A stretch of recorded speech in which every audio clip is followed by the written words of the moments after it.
Bonjour à tous. Nous allons commencer dans une minute. Nous allons attendre un petit moment pour que tous les participants se joignent à nous. Nous vous parlons en direct depuis Londres, depuis le Salon du Livre de Londres. Et il fait bon. Oui, on dirait que c'est bientôt le printemps. Alors, pour les participants qui parlent arabe, je vais dire quelques mots en arabe. Voilà, sachez qu'il y a l'interprétation disponible en arabe et en français. Voilà, on attend encore 10 secondes. Bien, je pense que la plupart des participants se sont déjà joints. Bon après-midi à tous, bienvenue à cette dernière session de Now Talks depuis le Salon du Livre de Londres 2024. Si vous êtes de Londres ou si vous nous joignez en ligne à travers Zoom, nous sommes ravis de vous avoir parmi nous.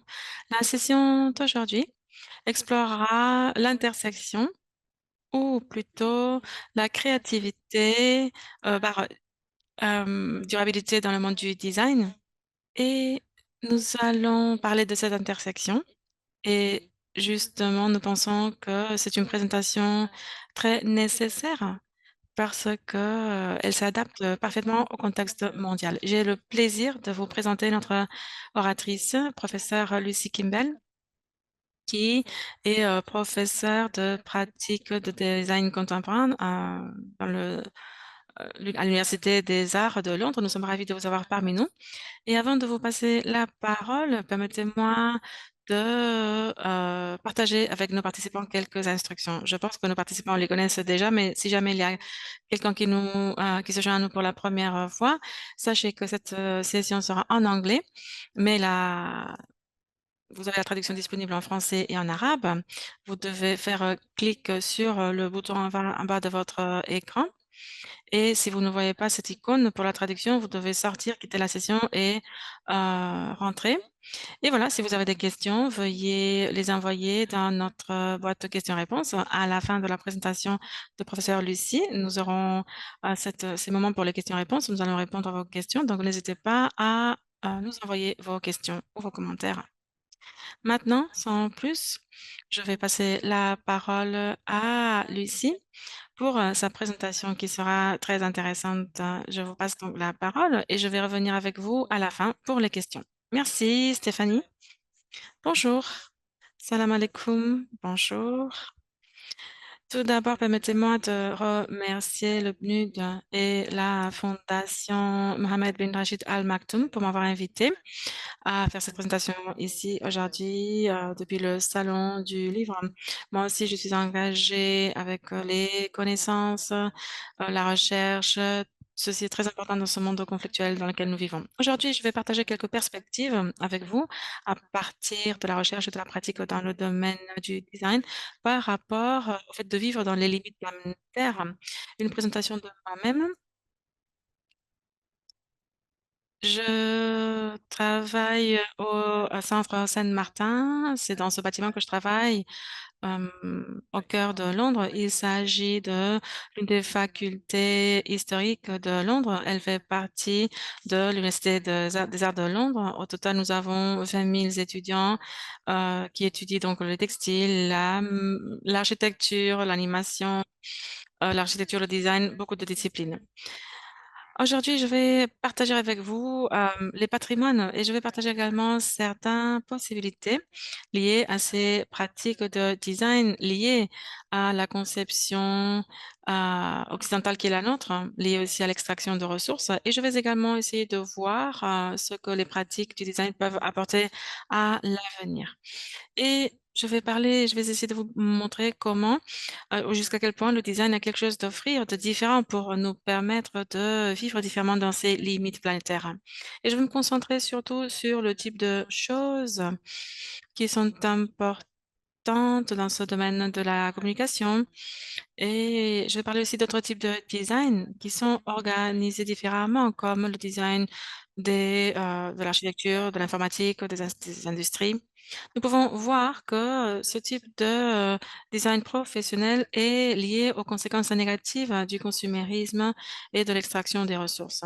C'est parce que les designers font très attention et manipulent aussi les différentes formes des objets et ceci résulte dans le fait que les êtres, humains ont des, désirs, des souhaits qu'ils n'avaient pas avant. Un exemple, du domaine du design des produits est ce bel objet ici, créé par, Philippe Starck. C'est un exemple qui montre que comment des fois les, designers prennent un objet quotidien comme cet objet pour, presser des citrons et changent leur, forme et d'une part, ceci consiste à rendre des objets quotidiens plus jolis. Ceci peut dire qu'on les conserve plus longtemps, on ne va pas les jeter tout de suite. Mais, ceci est connecté aussi à l'idée de connecter ou d'éveiller des désirs que nous n'avions pas auparavant. Le design dans le domaine de la communication graphique, a pour but de rendre les choses plus désirables à travers, le packaging, l'emballage. Ici, nous avons l'exemple de Renault, le fabricant de voitures. Vous voyez ce logo comme s'il émergeait de ce lac tellement magnifique, entouré de ces belles montagnes. Il n'y a pas de bâtiments, il n'y a pas de personnes, il n'y a pas de dégradation environnementale, il n'y a pas de conflit. Et ceci nous donne la sensation d'harmonie et de connexion avec la terre, avec la nature, ce qui peut franchement nous distraire, des conséquences négatives, de l'utilisation de voitures, heu, qui marchent au pétrole, au gasoil, par exemple. Un autre exemple, ici nous avons un magasin de chocolat. Nous voyons ces chocolats comme si c'était des sculptures, hein. Ceci rend les produits plus accessibles, mais ceci rend, ces produits de tous les jours, les chocolats, comme des produits spéciaux. Et donc, ici, on présente quelque chose qui n'est pas très bonne pour notre santé et on le présente d'une manière très luxueuse. Je ne veux pas trop critiquer le travail de ces designers, qui ont fait ces designs, mais j'aimerais suggérer l'idée que le design, souvent, a eu des conséquences négatives ou, négatives et donc pas très positives pour ainsi dire. Et ce sont des exemples de l'utilisation du design dans la vie occidentale, en tout cas. Et j'aimerais montrer avec ceci que la forme peut être très, heu, séductrice, elle peut changer notre manière de voir les choses, de les approcher et j'aimerais expliquer ceci un petit peu plus. L'image que j'ai ici est une photo que j'ai prise. Voilà, c'est une photographie que j'ai prise à l'extérieur, d'un magasin d'Apple, à New York. J'étais là-bas lorsque Steve Jobs, est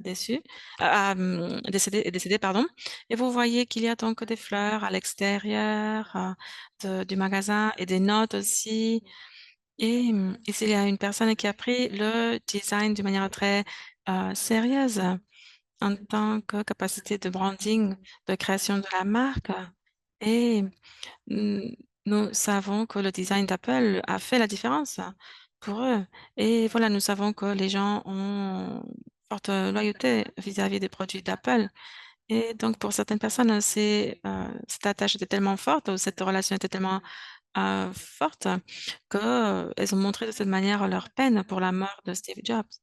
Et ceci nous aide à comprendre que le design est vraiment lié à la création de sens. Le design nous aide à voir notre connexion avec les choses et changer cette connexion avec les choses et les objets. Ce type, d'expertise, maintenant est vraiment, intégral dans beaucoup de sociétés, hem, de gouvernements, d'agences, partout dans le monde entier. Et bien sûr, un bon design nous permettent, d'augmenter les ventes, de renforcer la reconnaissance de, marque, de renforcer les métriques et cetera. Mais si ces métriques, n'incluent pas ce que les économistes appellent, les externalités, par exemple, les effets sur l'environnement, à ce moment-là, les conséquences négatives du design deviennent invisibles. Par conséquent, certains chercheurs ont essayé de prouver que le design est une expertise professionnelle un peu dangereuse parce que, c'est quelque chose qu'on utilise pour transformer des choses ordinaires dans des choses spéciales, mais ceci au final est, dangereux parce que ceci ne fait que renforcer le consumérisme, la production à travers tout, son pouvoir et si nous suivons cet argument, nous pouvons dire aussi que le design est quelque chose que nous devrions, examiner de très près et même, réglementer. Mais il y a un autre aspect du design qui a, disons, des répercussions différentes, parce que le design peut changer notre manière de vivre et le design pourrait aussi nous aider à réduire, les impacts négatifs sur la planète. Ici, nous pouvons voir 2 cercles, superposés qui représentent, ce qu'est et ce qui pourrait être, donc les potentialités et les faits actuels. Et au milieu, il y a cette intersection et c'est là que je place le design. Pour moi, le design a cette capacité d'aider les entreprises, les sociétés, les gouvernements. Le design peut nous aider à, vraiment identifier, de nouvelles solutions. Ici, la forme importe, mais l'important ici, c'est de créer des formes qui nous permettent de faire des explorations autour de ce qui est important. Maintenant, je vais partager des exemples, surtout d'Europe et du Moyen-Orient, pour montrer cette capacité générative du design que j'ai divisé en 4 types. Tout d'abord, c'est utiliser le design pour créer des produits ou des services afin de nous aider à, réduire certaines, des conséquences du changement climatique, en nous concentrant sur, les systèmes écologiques. Voici un projet créé par, un architecte, de Beyrouth appelé Diyad Dada. C'est un centre qui a été ouvert, à Dubaï avant la COP 28 et sur la photo, vous pouvez voir la forme de ce pavillon, qui offre un peu de, refuge et d'abri et vous devez savoir également qu'il s'agit d'un modèle de design circulaire qui utilise des matériaux, durables, et des certaines des plantes qui sont, sur la surface, sont aussi donc, locales. Une fois que le pavillon sera démonté, ces différentes parties seront réutilisées dans de manières différentes pour donner une nouvelle vie et un nouveau sens à ces matériaux. Donc ça, c'est un changement vers un type de design, circulaire ou, durable. Voici un autre exemple de mes collègues du Centre pour le design circulaire qui se concentre sur les, textiles. Cela fait très longtemps qu'ils travaillent avec des scientifiques, des matériaux et d'autres professionnels pour imaginer comment les textiles pourraient être dans le futur pour avoir moins d'effets négatifs pour la planète et comment renforcer la relation entre les personnes et ce type de textile et comment on pourrait les réutiliser. Un autre exemple qui montre que le design Mmh, change et fonctionne de manière différente. C'est cet exemple du groupe indien appelé Quicksand. Ils ont participé à ce projet en imaginant les villes, intelligentes, les villes smart et voilà, ils ont été invités à imaginer ces smart cities dans le contexte indien et vous avez cette, illustration, heu, qui est en anglais dans ce cas. Mais il était créé aussi dans la langue locale et c'est une bande dessinée qui facilite la compréhension de ces possibilités pour, les villes indiennes et ceci dans un langage adapté à différents publics. Voici un autre exemple qui utilise la capacité qu'ont les designers pour, démarrer des processus, pour, créer des structures, pour faciliter le fait que les participants, proposent des solutions. C'est ce qu'on appelle, des fois hackathons ou designathons ou des ateliers de challenge. Il s'agit de processus sociaux qui diversifient, les participants et ils sont invités à envisager des futurs et à trouver de nouvelles réponses. Voici un exemple de Turquie. Ce groupe de design et d'innovation atelier qui a organisé plusieurs, ateliers en rassemblant plusieurs personnes et dans ce cas, le sujet, c'était les réponses, à des situations d'incendie. Un autre exemple avec une perspective, internationale, c'est le groupe, appelé What Design Can Do. Ils ont organisé cette plateforme numérique et ils ont invité des personnes différentes à soumettre, des propositions. Ils ont maintenant reçu beaucoup de candidatures de projets et ils sont en train de les sélectionner.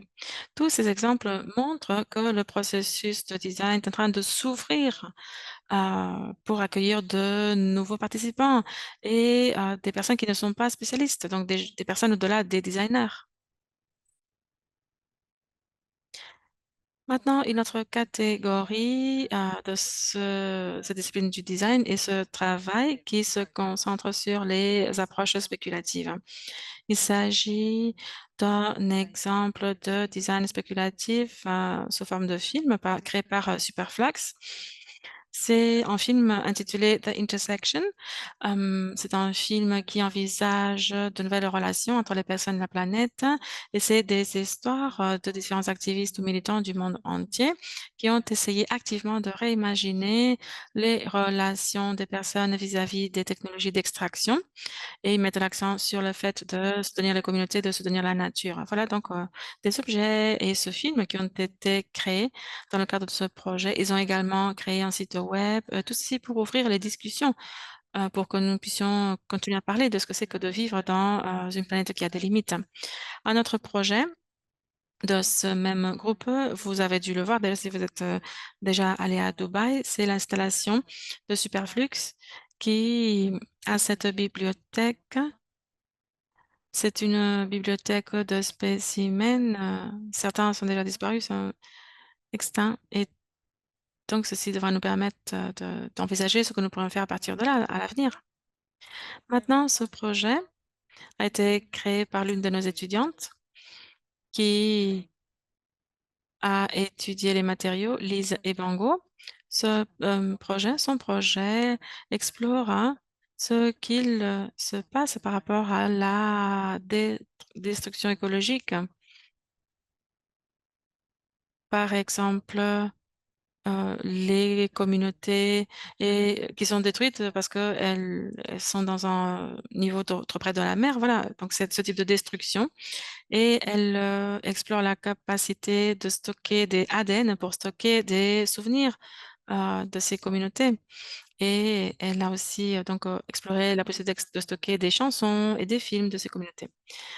Cet autre exemple concerne Electrolux, ce fabricant de lumière, et ils ont proposé ce nouveau concept de cuisine inspiré dans la science, et la recherche comportementale et puis aussi la science, donc de la nutrition et dans ce concept, ils, ont des équipements, mais aussi de nouveaux services, de nouvelles manières de placer des capteurs, intelligents pour que l'intelligence artificielle puisse changer aussi notre manière de cuisiner et voilà, c'est une combinaison de choses qui spéculent sur de nouvelles manières de faire des choses, donc pour apprendre à faire des choses différemment.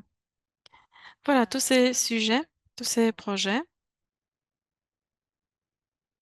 ont essayé de répondre au challenge de voir ce que c'est que de vivre dans ces limites planétaires, ces projets inclut des formes différentes. J'ai commencé à parler en parlant de la forme, mais ces projets explorent aussi les possibilités pour ouvrir ce monde de possibilités.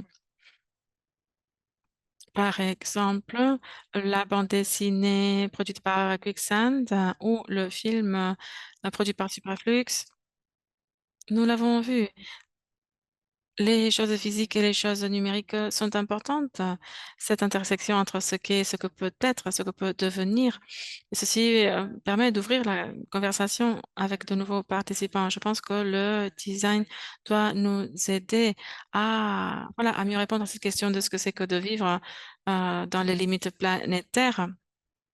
Il y a beaucoup de projets qui sont mis en œuvre dans le monde entier par des militants, par des professionnels, par des cabinets de conseil, par des sociétés, des agences d'innovation, des gouvernements.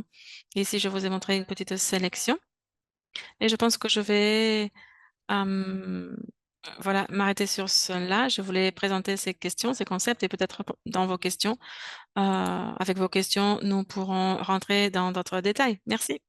Merci Lucie pour cette présentation tellement inspiratrice. intéressante.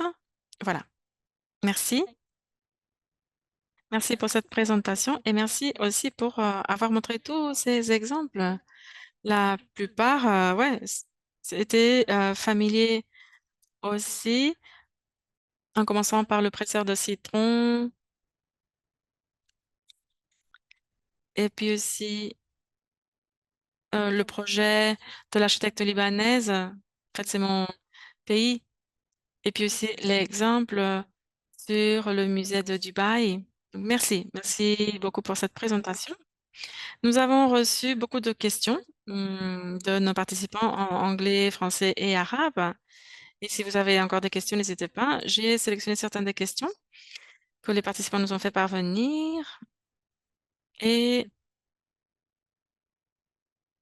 on va commencer. Ça, c'est plutôt un commentaire, ce n'est pas vraiment une question. Il est clair que ce parcours vers la créativité durable est difficile et gratifiant en même temps. Et c'est exactement ça, c'est vrai. Ici, dans le hub de durabilité, il y avait une conférence intitulée Le développement durable n'est pas si simple qu'il paraît. Voilà, c'est un commentaire, une réflexion. Une question. Dans votre présentation, vous avez parlé de certaines considérations éthiques. L'une des questions dit, d'après vous, quel est le rôle des guides éthiques dans les pratiques de design, surtout quand il s'agit d'équilibrer l'innovation avec le développement durable?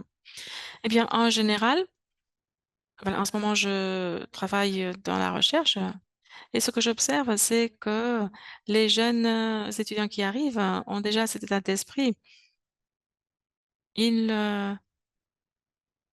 nous demandent un peu d'introduire ces questions dans les différents cursus universitaires, dans la recherche du design, ma discipline. Donc, beaucoup des chercheurs sont en train d'explorer ce type de négociation que nous avons à faire. Donc, je pense qu'il y a un changement très important qui se produit en ce moment et je pense que les exemples que j'ai montrés essaient de prouver que dans toute la société, il y a toutes ces dimensions qui changent autour du design. Un exemple.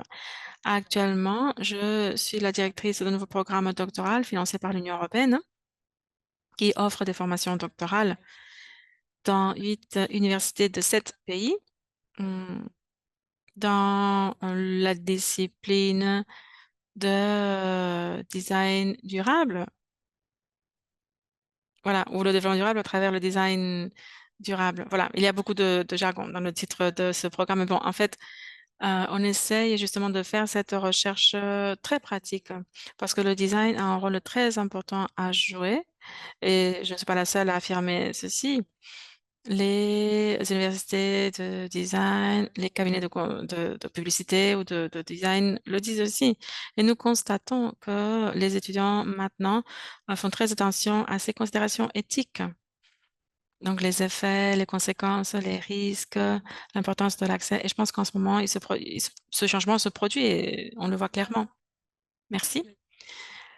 Oui, d'après vos exemples de design spéculatif, comment considérer des projets qui puissent avoir une influence réelle sur les politiques ou pour essayer de déclencher des changements comportementaux chez les consommateurs. Oui, exactement, c'est très important. C'est pour ça que j'ai voulu partager ces exemples de design spéculatif. Il est intéressant de voir par exemple comment Superflux, ce groupe indépendant, a mis en place ces différents projets. Souvent, ils travaillent avec des clients ou des fondations et ils travaillent en forme de partenariat, mais nous voyons aussi de grandes compagnies qui fabriquent des appareils électroménagers ou autres qui utilisent également ce design spéculatif et qui mettent l'accent sur ces points.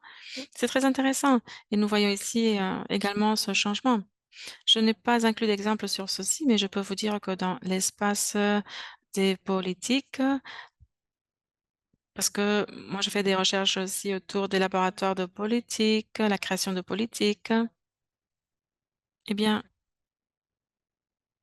et bien sûr, je connais mieux les exemples européens, mais bon, en tout cas, Nous savons qu'il y a déjà des équipes qui utilisent ces techniques. Par exemple, dans le laboratoire politique du Royaume-Uni, on peut vous pouvez faire la recherche, en ligne et ils utilisent également ces techniques de design dans la création de politiques pour le gouvernement, du Royaume-Uni et ceci pose des questions intéressantes autour des méthodologies dont on a besoin pour la création de politiques. Et voilà, ce sont des techniques, puissantes et à travers cette matérialisation et à travers cette exploration, elles nous permettent, d'ouvrir ce travail et ceci nous permet de mieux explorer les conséquences et les possibilités. Oui et nous croisons les doigts. Comment pouvons-nous intégrer les principes centrés sur les êtres humains tout en naviguant les complexités de l'IA? Oui, effectivement, c'est une très bonne question. Je pense que si nous avons suivi, ces discussions, bah, nous sommes tous un peu inquiets par rapport, aux différents aspects de l'intelligence artificielle qui sont un peu donc inquiétants. Le type, de données qu'on peut utiliser, comment le fait qu'on peut exclure certains groupes et surreprésenter d'autres groupes, puis la création d'algorithmes basés sur, ces données. Ensuite, l'intégration de ces techniques dans la prise de décision sans beaucoup de supervision. Souvent l'exclusion de la société civile ou des parties prenantes de ces processus parce que, c'est vraiment une expertise très basée sur la technologie. Donc il y a beaucoup de d'inquiétudes et de soucis et il y a donc, dans les différents pays des régulateurs qui prennent cette question vraiment au sérieux, mais il y a aussi la question de savoir si les gouvernements ou les réglementations ont suffisamment d'expertise pour agir à la vitesse à laquelle agissent les entreprises. Nous savons que les portables que nous avons dans nos, poches, et ben, offrent, tout ceci et nous devons bien gérer la donne. Je ne suis pas experte, bien sûr, dans cette question, mais tout ce que je fais, c'est suivre les actualités et les développements. Quelle est la place pour les approches, centrées sur les humains? Je pense que c'est une approche qui a déjà été, mise en question. Je pense que mes exemples sont plus holistiques que les humains.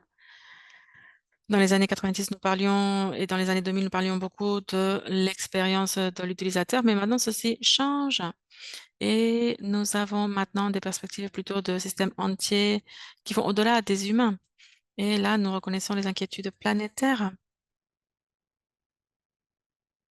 et des, moments différents concernant les générations futures. Donc, les approches centrées sur les humains, c'est un terme qui n'est plus utilisé en ce moment. Mais les designers, plutôt, se concentrent sur l'expérience de la personne individuelle. Mais je pense que ceci est lié à d'autres cadres analytiques. Donc voilà, je pense que toutes ces choses-là sont très importantes, donc c'était une très bonne question. Effectivement. Maintenant, si nous pensons au futur, 2040 et félicitations pour votre prochain livre. Quelles nouvelles compétences, d'après vous, de quelles nouvelles compétences, auront besoin les designers pour faire face à la résilience des sociétés, par exemple?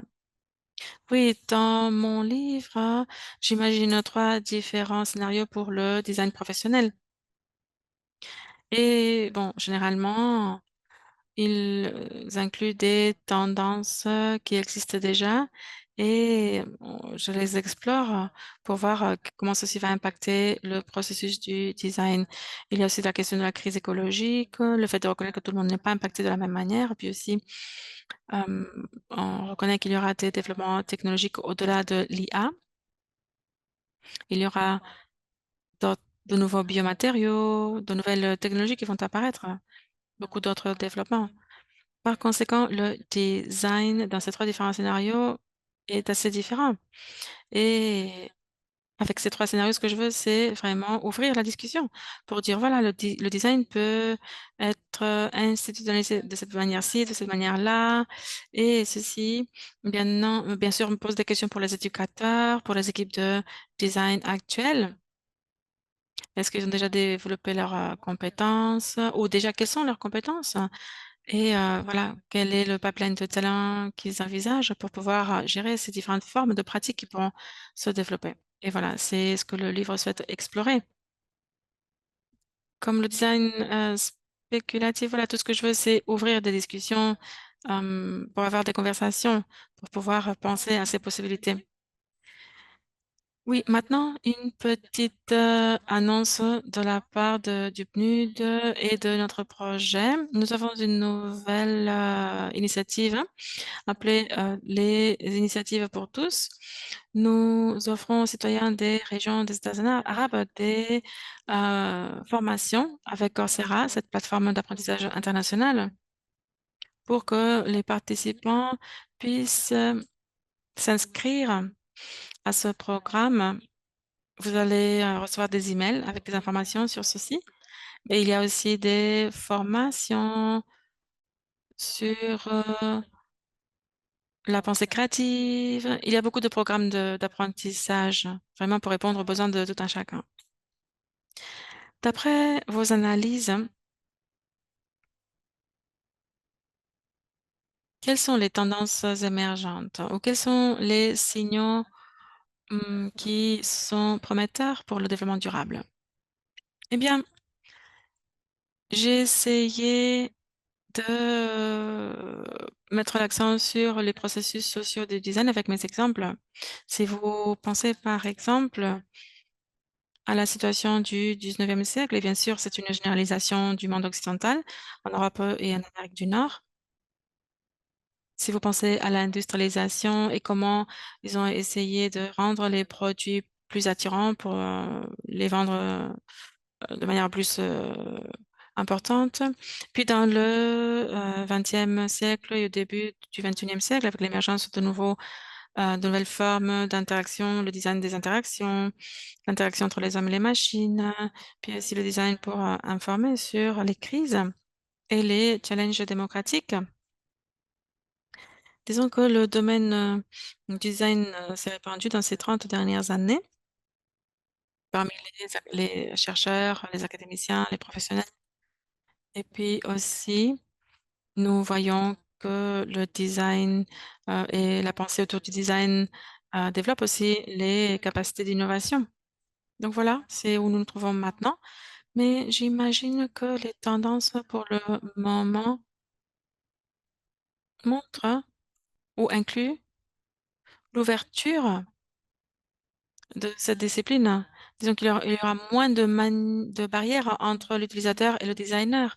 Si nous avons des produits connectés ou des endroits connectés, ou des parties de l'environnement construit, ou des corps humains qui ont des capteurs dans leur intérieur, eh bien, ceci nous permettra de créer des données. Ceci pourra être envoyé dans des serveurs et les algorithmes pourront changer, par exemple, les conditions actuelles. Cela veut dire que les boucles de rétroaction entre les choses qui ont été conçues, le designer et puis aussi les personnes, bah, ce boucle sera beaucoup plus étroite. Voilà, ça c'est une caractérisation très générale. Mais nous savons que dans le domaine de la santé, par exemple, il y a des applications comme ceci, et même dans le domaine de la mobilité, dans les smart cities. Mais si nous pensons aux objets domestiques, par exemple, ben, je pense que ce qu'on va voir comme tendance, c'est la disparition de cette barrière entre le designer et les consommateurs. Ceci pose des questions autour de, voilà, du pouvoir, de l'expertise, quelles sont les voies qui sont considérées, quelles sont les voies qui sont prises au sérieux. Exactement. Et tout ceci est en développement en ce moment. Donc, il y a la question de la gouvernance du design qui se pose. L'une des choses que j'explore dans mon livre, c'est les conséquences d'une éventuelle réglementation du design. Si nous pensons à l'architecture, par exemple, au Royaume-Uni, elle est très réglementée. On doit avoir une formation, on doit avoir un développement professionnel en cours, on doit aussi atteindre un seuil approuvé, on doit être enregistré en tant dans le registre architecte avec 40 000 membres maintenant. Mais pour être designer, il n'y a rien d'équivalent. Tout le monde peut être un designer. Bien sûr, il y a des organismes qui représentent le design. Il y a aussi un organisme qui essaie d'avancer. Mais nous n'avons pas la même supervision réglementaire que les architectes, par exemple. Mais voilà, ce sont des choses qui pourront peut-être changer parce que nous prenons de plus en plus au sérieux les conséquences du design sur l'environnement. et voilà, je pense que ceci va augmenter, à renforcer le niveau de notre profession. En en tout cas, on devra le considérer. Quand est-ce que vous allez publier votre, livre? J'espère que l'année prochaine. J'en suis à la phase de développement. Je suis en train de lire beaucoup de rapports, produits par d'autres sur les tendances et les scénarios futurs. Je fais des entretiens aussi avec des experts. Je travaille aussi avec, 6 diplômés, hem, y compris Lise, dont j'ai montré un travail tout à l'heure. Ils travaillent avec moi pour, créer des installations. Donc nous sommes en train vraiment d'utiliser et de créer ces matériaux pour, un peu montrer quels sont les dilemmes ou les controverses possibles. Lucie, d'après votre expérience, d'après vous, comment les designers peuvent intégrer effectivement les pratiques durables dans leur travail sans, que ce soit un compromis pour, la créativité et l'innovation? Que ceci ne mette pas en danger la créativité et l'innovation? Ah, c'est une bonne question. Mais en fait, comment évaluons-nous la créativité? Qu'est-ce que la créativité?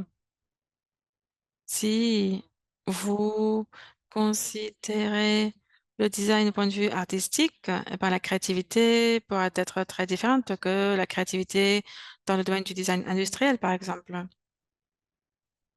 Nous sommes dans un monde qui glorifie la créativité, tandis qu'il y a une autre manière de comprendre le design qui n'est pas lié à cette modernité occidentale ou à cette productivité. Et sous cette approche, on pourrait dire que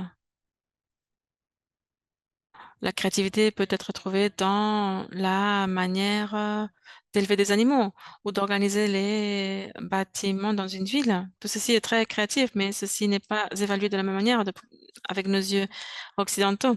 Donc je commencerai par dire: «Qu'est-ce que la créativité?» Nous devons reconnaître que la créativité peut prendre des formes différentes dans des endroits différents, dans des moments différents, et nous ne devons pas célébrer seulement, les designers comme Philippe Stark qui, bien sûr, sont très créatifs, mais nous ne devons pas seulement les célébrer eux et ignorer d'autres personnes qui sont aussi créatives à travers de petites interventions, peut-être, ou oui, des créativités qui sont moins visibles. Parce que, voilà, on peut trouver toutes ces formes de créativité partout. Il y a certaines formes de créativité qui sont plus institutionnalisées, qui ont plus de valeur, économique, pour ainsi dire. Donc, pour revenir à votre question sur la créativité et le besoin de développement durable, eh bien,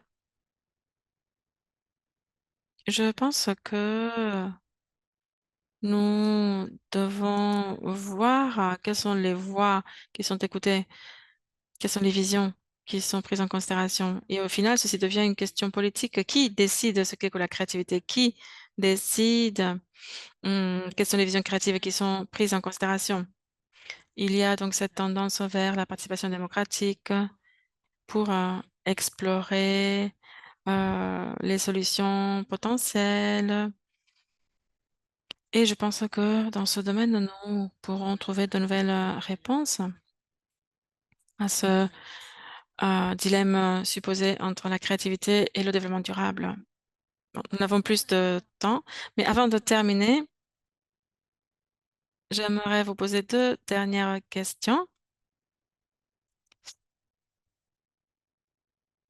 Concernant le design durable, qu'est-ce qui a le plus de valeur pour vous? L'inspiration locale ou l'inspiration mondiale, globale? Pour moi, l'inspiration locale.